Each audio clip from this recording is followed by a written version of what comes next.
Chichén Itzá, otra ciudad maravillosa, que rendía culto también a aquella energía, pero allí se guardan unos tesoros excepcionales. Chichén es verbo, Itzá es sustancia solar, luego la energía del verbo creador emana de la sustancia solar de la esfera de Dios. Y allí está la pirámide de Chichén Itzá, y a un lado de la pirámide oculto está el jaguar, rojo, de ojos centelleantes. Todos vieron aquella figura hierática tan prodigiosa. Solamente puede entrar una persona siguiendo a otra, porque el camino es angosto y tenebroso en apariencia. Pero allí está de un lado el jaguar, y de otro lado está la tabla de la esmeralda. La tabla de la esmeralda en figura hierática es infinitamente superior a la tabla de la esmeralda que conocemos como tradición del viejo Egipto. Allí hay 4 lotos o rosas cósmicas. Luego en el centro, unificadas aquellas 4 reducidas a 2, aparecen las 2 serpientes en la esfera del microprosopio. Allí se une la eclosión en el centro sagrado de la esfera del sol. Y luego suben, haciendo evidentemente un 8. O bien la figura de un mercurio, tal como lo entendieron los griegos, y arriba se abren las serpientes para mostrar en otro chakra voluminoso y gigante el desarrollo total de la conciencia. El sol es su padre, el fuego. La luna es su madre, el agua. El viento, el movimiento lo lleva en su vientre y la tierra lo alimenta. Y de ahí surge la fuerza divina de la vida. Y ahí surge el poder creador del hombre. Y ahí surge todo lo grande que hay en la existencia. Si ustedes contemplan un poquito la naturaleza, llegarán a la conclusión exacta de los gnósticos. Los filósofos buscan el espíritu en el espacio. Los hombres de ciencia en la materia. Los religiosos en la oración. Pero el gnóstico sabe que el poder de la divinidad está oculto en la semilla. Porque de la semilla dependen todos los cosas. Entonces el gnóstico está por encima de todos los cálculos. Está por encima de todos los conceptos, porque está en el centro mismo de la sabiduría. Y aquello es lo que aparece allí, en aquella esfera sagrada de la esfera de Yesod. Tiene un chakra abierto al espacio, por el lado de la espalda. Es un centro de recepción. Tiene un centro de distribución, es la esfera de Nexar. Y tiene un centro de actualización, que es la esfera de Yesod. Allí tenemos el divino triángulo, cuya maravilla encontró el enano Ismael, el misterio de la existencia. Allí en aquellos lugares hay templos. El templo de las 1000 columnas, el templo de Júpiter en la vieja Grecia, 1000 columnas, 1000 y más modos del fuego creador de la vida que mueven toda la existencia humana, fisiológica, psíquica, mística y espiritualmente. Pero allí están las columnas hieráticas. Al otro lado está el templo de Venus, y más allá, mucho más allá, está el gran cenote, el cenote sagrado, cuyo valor se ha perdido totalmente, porque cuando los aztecas, tribus primitivas, invadieron las zonas donde los atlantes habían dejado su sabiduría, en el cenote encontraron ellos, se sacrificaban los vírgenes. Y entonces ellos pensaron que sacrificando vírgenes a los dioses, podrían encontrar beneficios naturales y satisfactorios. Y sacrificaban cada año vírgenes que botaban al cenote. Pero el misterio no era este. Sacrificando el sentido original en la forma física para elevarlo en el sentido espiritual, aquellos grandes sabios conquistaban la conciencia cósmica, dejando intacta la virgen, estos profanándola. Y aquí lo lanzaban al cenote para conseguir mejores frutos, más altos bienes, y para calmar la furia de los dioses, según han pensado siempre las tribus primitivas, el cenote sagrado. Regresando del cenote, guiados por un hombre formidable físicamente, un hombre lleno de energía, un hombre lleno de fuerza, un hombre que miraba las cosas desde el punto de vista puramente tradicional y formal de lo que a él le han enseñado. El señor Rosado. No se me olvidará el señor Rosado. Era un guía físico de esa zona. El señor Rosado hablaba de aquello con gran entusiasmo, porque este era su oficio, esta su profesión. Y cuando algún hermanita o hermanito no le miraba bien, decía: pongan atención a que han venido. Faltaba que le dijera sin vergüenza. Él estaba muy satisfecho de que le escucharan. Yo soy mexicano, dijo. Le dije: no, usted no es mexicano. Usted no me puede engañar a mí. Usted es simplemente un viking. Se rió y dijo, sí, tengo sangre de viking. Viking fueron aquellos hombres violentos del norte de Europa, cuyo orgullo y vanidad consistía en luchar y vencer, y cuando eran vencidos se suicidaban. Tal era la vanidad de este hombre primitivo, y allí estaba encarnado en ese potencial, hombre rubio, de ojos verdes, de cabello de oro. Pero los llevaba a todos los lugares, y esto era maravilloso. Lo llevó al juego de la pelota. Este es un campo inmenso, donde según ellos se jugaba la pelota. Hay dos grandes seis a uno y un lado del campo. Cuando se pronuncia una palabra, inmediatamente viene la percusión y se oye el sonido en todos los lugares por igual. De tal suerte que desde un punto de vista físico, ellos tenían también ya sus aparatos de ampliación del sonido, como se poseen hoy, pero en las rocas. Buscaron piedras adecuadas que produjeran esa percusión. Él creía, como ha enseñado la tradición, que el vencedor en la lucha que llevaba horas y horas tenía obligación de cortar la cabeza al vencido. Esta es la apariencia de una verdad tremenda. Eran los caballeros águila y los caballeros jaguar. Los caballeros jaguar querían introducir la semilla en el mundo de la forma para satisfacer el instinto. Los caballeros águila introducir esa semilla en el mundo de la conciencia para alcanzar la espiritualidad. Y la lucha era tremenda. Y cuando alguien realizaba la sublimación total, quedaba descabezada la fuerza inferior. Y a la inversa, cuando la inferioridad de la naturaleza tomaba poder, quedaba descabezado de hecho el lado espiritual de la vida. Pero de todas maneras, aquello es prodigioso. Íbamos por todas partes. Al fin el hombre quiso enseñarme algo excepcional, algo hecho por los ingenieros que han trabajado allí para destapar aquellos monumentos de las edades. Me llevó a una piedra. En esa piedra los ingenieros han grabado los signos y símbolos masónicos sin conocer su sentido. Claro que no. Así llenamos pues esas experiencias de Tikal, de Uxmal, de Chichén Itzá. Luego fuimos a la capital de México. ¿Qué es lo grande de la capital de México? Sus grandes calles, sus hermosas avenidas. El movimiento humano no tiene importancia. No significa nada para el hombre que busca la verdad. El museo.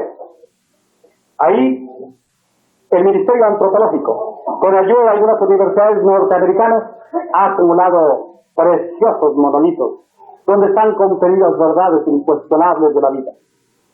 Lo primero que encuentra uno a la entrada del museo es el gran jaguar, maravillosamente tallado. Nada tendrían que reclamar los artistas mayas, toltecas, tulecas, olmecas de los griegos. Tenían tal capacidad artística que allá aparecen los cuatro colmillos del jaguar representando los cuatro mundos, listo a devorar al insensato. En la esfera del plexo solar, donde se mueven los instintos con violencia, aparece la serpiente. Y en la raíz de la cola hay un triángulo para indicar el fuego. Es maravilloso.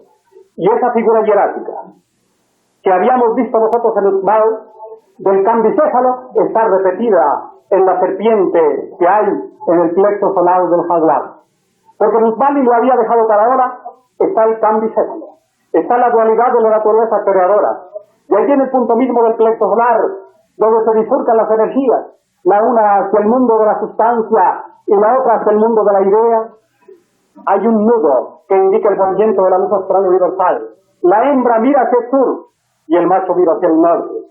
El doctor Tom Heller soñó con haber contemplado aquella figura hierática maravillosa, pero está divinamente encarnada en el jaguar que hay en el Museo Antropológico de México. Después seguimos por el lado derecho e inmediatamente encontramos que el árbol de la vida, que encontramos el portal de un templo con sus dos columnas, y adentro, arriba, el sol espiritual. Seguimos delante y encontramos un gran Teis, como una matriz cósmica para la generación de seres y de cosas. Más adelante está el águila y la serpiente, el águila y el jaguar luchando por tomar para sí el poder de la serpiente. Es esa lucha que se verifica todos los días y cada instante en la interioridad de nuestro ser. Los instintos a llevar allí la energía creadora, la sensibilidad de la conciencia a llevarla hacia el lado espiritual. Y allí está el jaguar y el águila luchando en dominar para sí la serpiente. Más adelante está el jaguar, devorando los frutos del árbol de la vida. En este caso el árbol de la vida nace arriba, en la esfera del espiritual, y se hunde abajo para dar sus frutos, y el jaguar los devora con una viveza inmensa. Eso hace nuestra naturaleza interior. Roba todo ideal para la satisfacción de los instintos, de la naturaleza grosera de nuestra personalidad. Y nadie podría decir distinto, porque allí está el jaguar, devorando, oteando, ¿qué más puede comer? Luego seguimos y encontramos el gran Chaj. ¿Qué es el gran Chaj? El gran Chaj es, como dijéramos, la conciencia de la luz astral universal, la conciencia de la casa. El gran Chaj está emanando su fuerza, y hay una lucha tremenda entre el jaguar y el águila para someter la luz astral universal. La luz astral universal tiene tres estantes.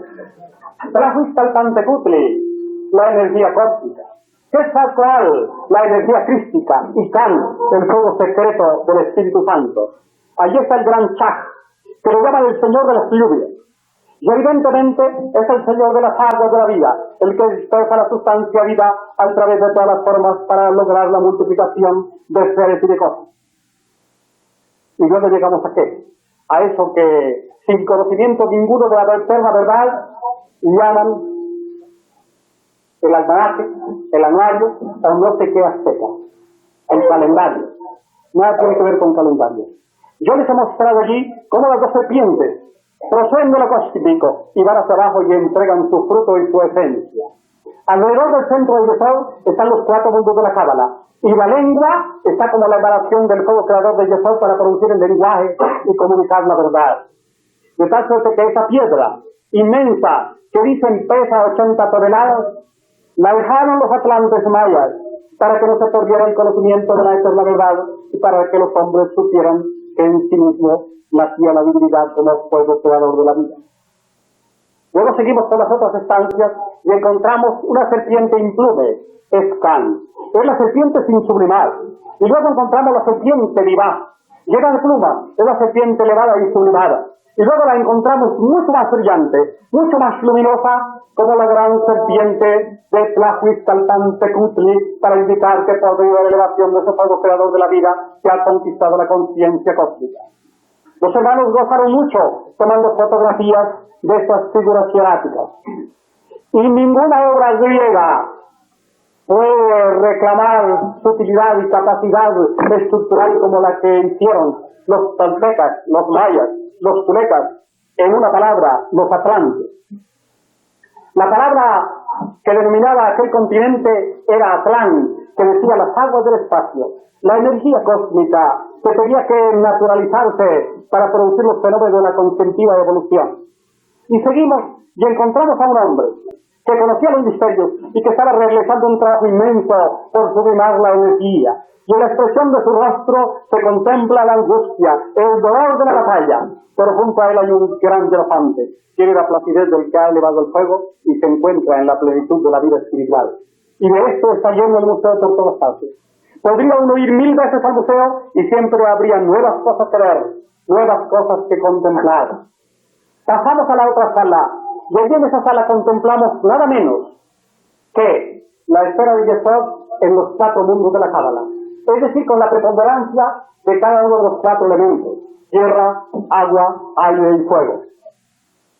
En la otra parte encontramos nosotros al gran Atlante. Es una estatua gigantesca. Tiene más o menos unos 4 metros. Los centros magnéticos de vitalidad, de correlación con el cosmos, se hallan desde las plantas de los pies hasta la cima de la cabeza. En su techo se halla la mariposa, encarnación del alba para atlantes y para griegos que derivaron de ellos su sabiduría. El gran sol terrestre es un chakra inmenso que está ubicado exactamente en el lugar donde nace la energía del Yesod. Se abre al cosmos para recibir su energía. Pero ya veremos mejor la contemplación de estas preciosas figuras atlantes cuando lleguemos a Tula.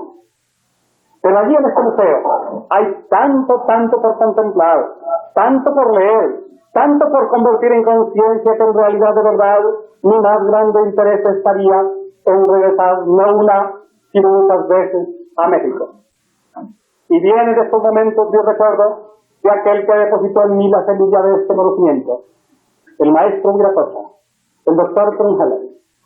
Cuando el doctor Trungeler en sus obras decía que había más sabiduría en la contemplación de los monolitos de Atlántida en Mesoamérica y México, supuse en mi infantil comprensión o carencia de ella que era una especie de vanidad, porque decía que si la Blavatsky hubiera contemplado aquellas figuras, hubiera escrito obras mejores que Isis sin velo y que la doctrina secreta.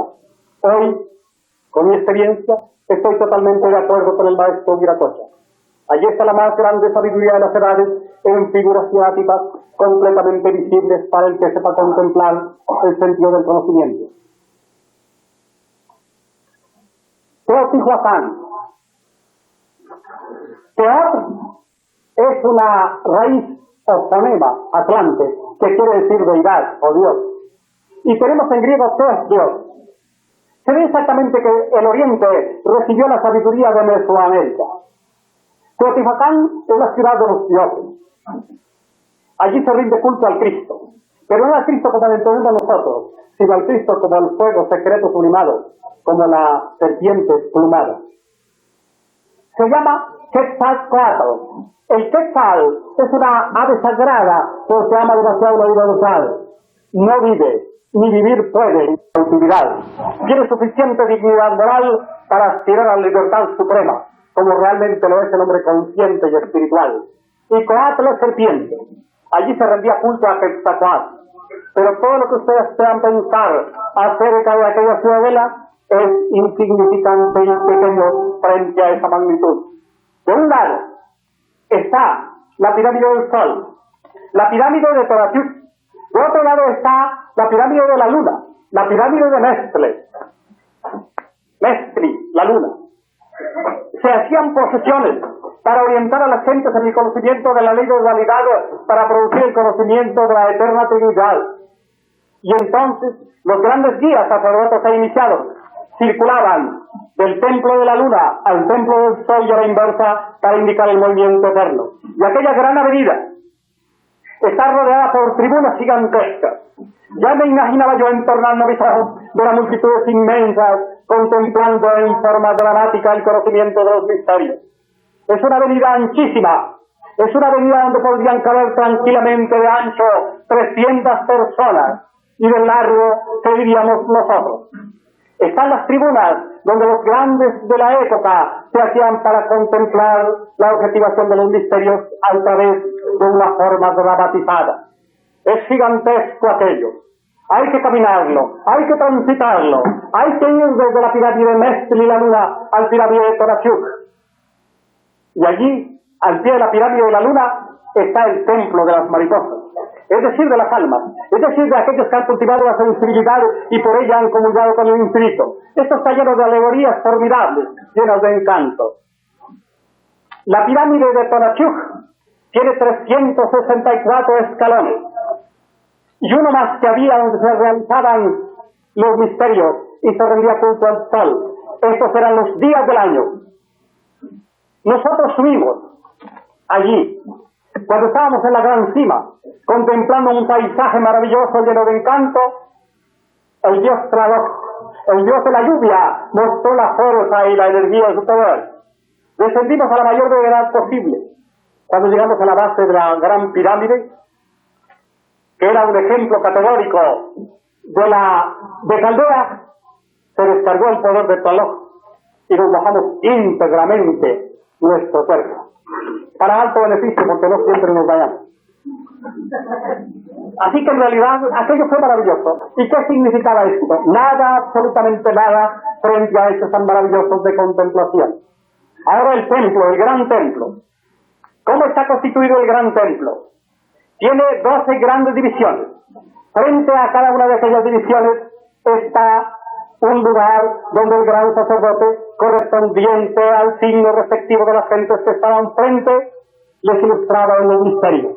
En el centro estaba el templo del gran rey, que no era un rey como los concebimos nosotros, sino un rey iniciado, un adepto, es decir, un mensajero de los dioses. Dicen que aquello tiene 400 metros en cuadro, y no puede ser menos contemplando su magnitud.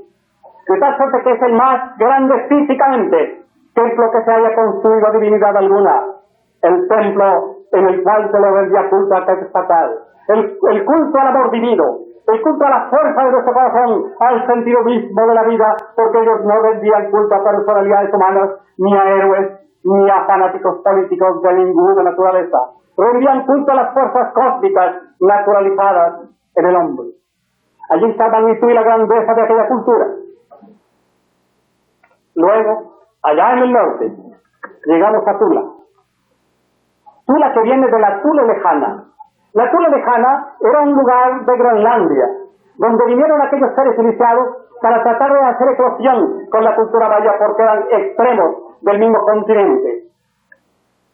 Allí encontramos realmente un templo asombroso. Allí ya se halla la severidad de los misterios en toda la objetividad posible. Se suben las gradas, se encuentran las dos columnas del templo, debidamente torneadas, destruidas en parte. Son la fuerza masculina y femenina de la seidad. Allí atrás hay 4 grandes monolitos, figuras de los dioses. Corresponden al Estado Mundo de la Cábala, y eran 4 adeptos, cada uno en la realización de su propio nivel, es decir, frente a los elementos tierra, agua, aire y fuego. Allí se encuentra el sol terrestre, como un sol esplendoroso que recibe la energía del cosmos, por la cima de la quinta vértebra sagrada o sacral, para que no tengan dudas ni vacilaciones ninguna. Por allí penetra la energía cósmica en la naturaleza del hombre.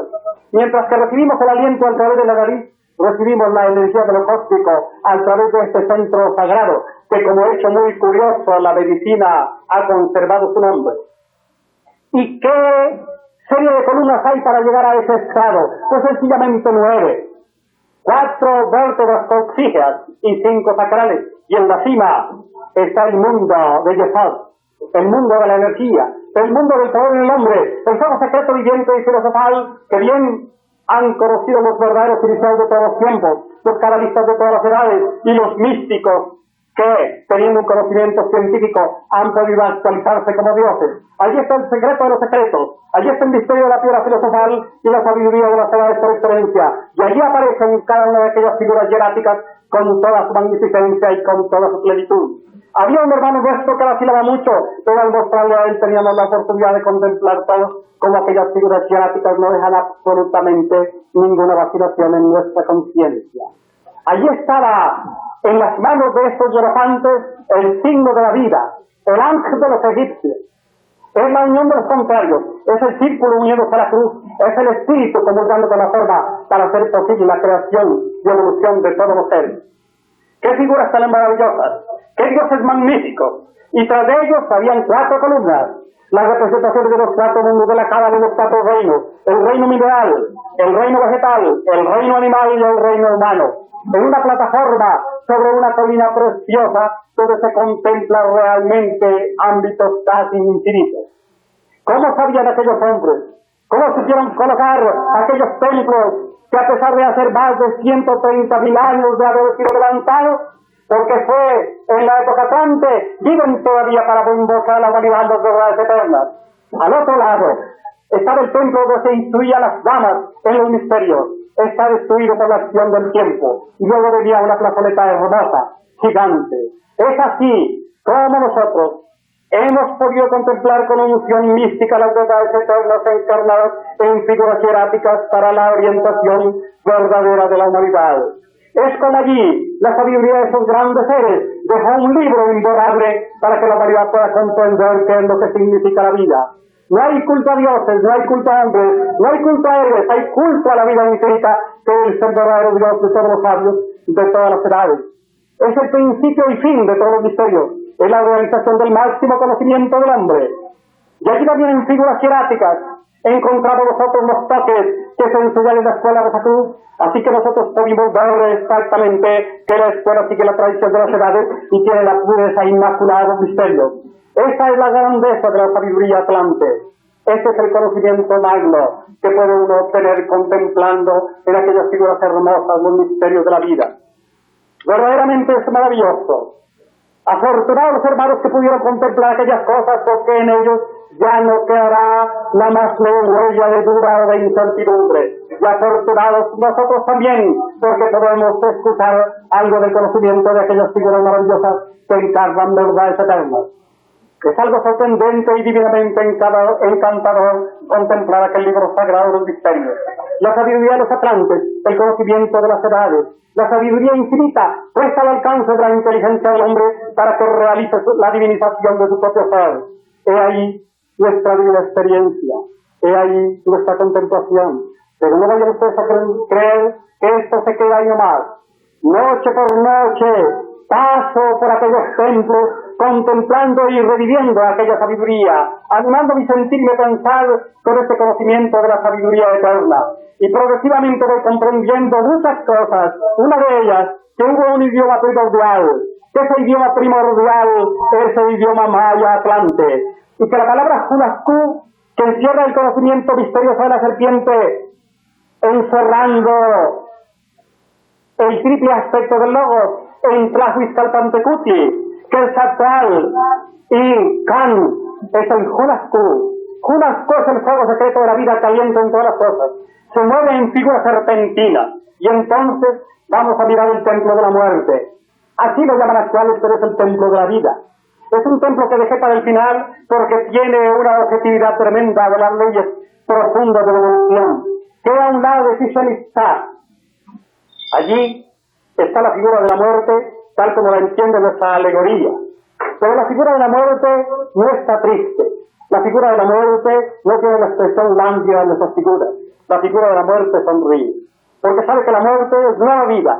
Y que así como la serpiente se mueve en ondeajes, así unas veces estamos encarnados y otras desencarnados para que se cumpla la ley de la evolución. Aquí está el rostro de la muerte, lleno de sonrisa, y allí está un zoóstermo penetrando en un óvulo con una exactitud prodigiosa para decir que lo que aparentemente muere vuelve a renacer y que lo que nace se transforma para cambiar de estado, de circunstancias y de modos de evolución. Allí hay una figura hierática maravillosa. Hay unas algas en el fondo del mar. De esas algas emerge el coral. Del coral emerge un caracol. Del caracol emerge una tortuga. De la tortuga sale una serpiente y por el otro lado el rostro de un hombre. Quiere decir que la conciencia va evolucionando desde el fondo marino, pasando a través de todos los reinos para llegar a realizar su síntesis en la conciencia humana. Y que de la conciencia humana pasa a la superior conciencia y de esa superior conciencia hacia la propia divinidad, completando el curso de la evolución para ser no hombres, sino dioses, ayudando a nuestros hermanos en ese acercamiento constante que realizar debemos al sentido de nuestra propia divinidad, de la realización del ser, de la sublimación del pueblo de la vida, de ese divino clown, de ese divino Quetzalcóatl, de ese divino Tlahuizcalpantecutli, para que nuestra conciencia humana pueda comulgar en la conciencia cósmica y divina.